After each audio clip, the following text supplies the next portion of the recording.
Politics club আছে না, politics ক্লাবের জনপ্রিয় এবং মোটামুটি ভালো। এখন যাই হোক, এখন আমাদের মাঝে বক্তব্য রাখবেন, হ্যাঁ বক্তব্য রাখবেন আমাদের সবারই প্রিয় ভাইরা, গ্রিন পার্টির সম্মানিত চেয়ারম্যান জনাব রাজু খান।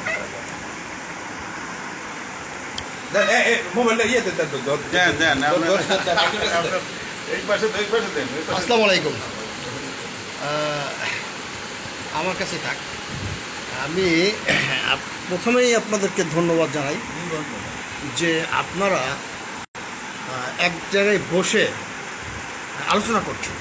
এখন এই আলোচনাটা হচ্ছে বাংলাদেশের একটা গাছের পাতাও নয় না রাজনীতি ছাড়া। সব কিছুর মধ্যে রাজনীতির কেমিস্ট্রি আছে কিন্তু, কারণ সরকার এবং সরকারের সঙ্গে যাদের দরকার, বিরোধী দল সহ আর যারা অবহেলিত দল আছে এবং নিগৃহীত, প্রত্যেকেরই কিন্তু রাজনীতিকে অবলম্বন করে মানুষের অধিকার আদায় করতে হয়। তো গ্রিন পার্টি আলোচনায় এসেছে, নিজামী ইসলামী পার্টির আলোচনায় আমি নিজেকে গর্ববোধ করছি। কারণ হচ্ছে যে বাংলাদেশে কিন্তু 16 কোটি মতান্তরে 20 কোটি মানুষ, কিন্তু এখানে সংখ্যাগরিষ্ঠ মুসলমানরা তাদের ধর্মকর্ম নিয়ে কথা বলবে। ইসলাম ধর্ম এমন একটা ধর্ম যে ধর্মের মধ্যে সব ধর্ম নিহিত, কারোর অধিকার ক্ষুণ্ণ হোক ইসলাম ধর্ম চায় না।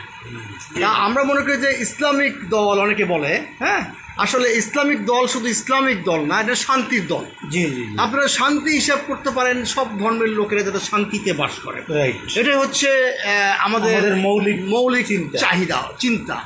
তো সেই জন্য আপনারা যারা ঐক্যবদ্ধ হয়েছেন এবং সেখানে এই ঐক্যবদ্ধ হওয়ার আহ্বান জানিয়েছেন, এটা একদম এক কথায় চমৎকার।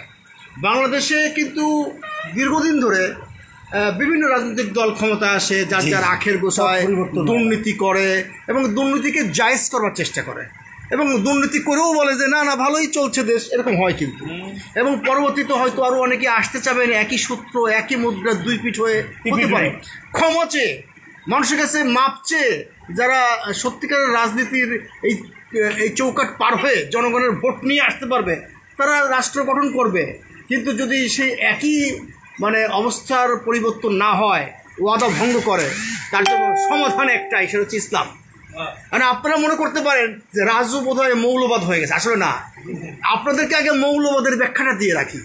মৌল মানে মূল মানে শেকড়, ফান্ডামেন্টাল। বাংলাদেশের পৃথিবীর ইতিহাসে এই মূলকে এক ধরনের ষড়যন্ত্রের কবলে ফেলে এটাকে পদদলিত করা হয়েছে।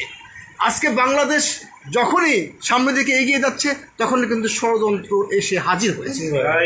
স্বাধীনতা যুদ্ধের 53 বছর পরেও আমরা আজকে পর্যন্ত রাজনীতি, অর্থনীতি, ইসলাম এগুলোর ব্যাখ্যাই খুঁজে পাইনি। আজকে নানান রকম ষড়যন্ত্র চলে।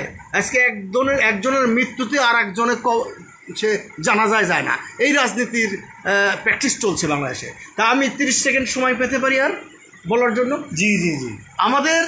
আমাদের এখানে যেহেতু 90% মুসলমান এই দেশে, কারণ মুসলমানরা যদি রাজনীতি করে এখানে সব ধর্মের মানুষের সুযোগ সুবিধা, অধিকার, মানব অধিকার রক্ষিত হবে। এবং আমাদেরকে শুধু ধর্মের গ্যারাকলে আটকে রাখলে চলবে না। আপনারা হয়তো অনেকগুলো টুপি দেখে ভাববেন যে জঙ্গিবাদ, নিশ্চয় আসলে ঘটনা তা না। ঘটনা হচ্ছে যে যেহেতু আমরা মুসলমান, আমাদের সুন্নত, আমাদের ফরজ আমাদের আদায় করতে হবে। কিন্তু বাংলাদেশকে সঠিক পথে পরিচালিত করার জন্য বাংলাদেশের মানুষকে সঠিক পথেই এগিয়ে আসতে হবে। আপনি যখন বাজারে গিয়ে পণ্য কেনেন তখন টুপিওয়ালা খোঁজেন না যে আমার ওজনে নিশ্চয়ই কম দেবে না। আপনি যখন বিয়ে মোবারক, শাদী মোবারক করেন, মৃত্যুবরণ হলেও কিন্তু আমরা হুজুরকে খুঁজি। আর রাজনীতির মধ্যে হুজুরদেরকে আপনি খুঁজবেন না, এটা এক ধরনের চক্রান্ত। আপনাদের আন্দোলন আপনারা চালিয়ে যান।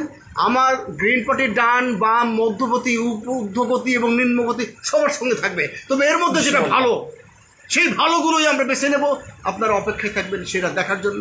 সামনের দিনগুলোতে যে নির্বাচন আসবে, সেই নির্বাচনগুলোতে যেন অধিক সংখ্যক জনগণের মতামতের প্রতিফলন হয়, সেই কামনা করি এবং নিজামী ইসলামী পার্টির উত্তরোত্তর সমৃদ্ধি কামনা করে আমার বক্তব্য আমি এখানে শেষ করছি।